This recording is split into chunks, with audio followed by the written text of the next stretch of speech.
রাজধানীর শিশুবিহার স্কুলে চলছে পোস্টাল ব্যালটের মাধ্যমে ভোট গ্রহণ প্রক্রিয়া। এই প্রক্রিয়া ঘুরে দেখলেন মুখ্য নির্বাচনী অধিকারী।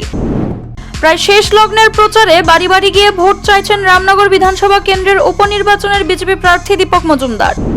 সাধারণ মানুষের কাছ থেকে ব্যাপক সাড়া মিলছে। প্রচারে বেরিয়ে সংবাদ মাধ্যমের কাছে অভিমত ব্যক্ত করলেন প্রার্থী দীপক মজুমদার। 6 আগরতলা বিধানসভা কেন্দ্রে বিজেপি প্রার্থী বিপ্লব কুমার দেবের হয়ে প্রচার করলেন মিমি মজুমদার। ঐতিহ্যমানের রাজধানী আগরতলা দুর্গাবাড়ি মন্দিরে অষ্টমী পূজার দিন ব্যাপক ভিড় লক্ষ্য করা গেল মন্দিরে। বিজেপির নির্বাচনী ইতিহাসের নারীদের জন্য কোনো কিছু নেই, এই অভিযোগ বাম গণতান্ত্রিক নারী সংগঠনের। পূর্ব ত্রিপুরার লোকসভা আসনের ভোট গণনার জন্য প্রশাসনিক কাজকর্ম সঠিকভাবে চলছে, জানালেন উত্তর জেলার জেলাশাসক। প্রথা মেনে রাজধানীর আনন্দময়ী আশ্রমে বাসন্তী পূজা উপলক্ষে অনুষ্ঠিত হলো কুমারী পূজা। নির্বাচনী প্রচারের শেষ দিনে রাজ্যবাসীর উদ্দেশ্যে কথা বলতে আসছেন প্রধানমন্ত্রী, যা অত্যন্ত গর্বের বিষয়। অভিমত বিপ্লব কুমার দেবের।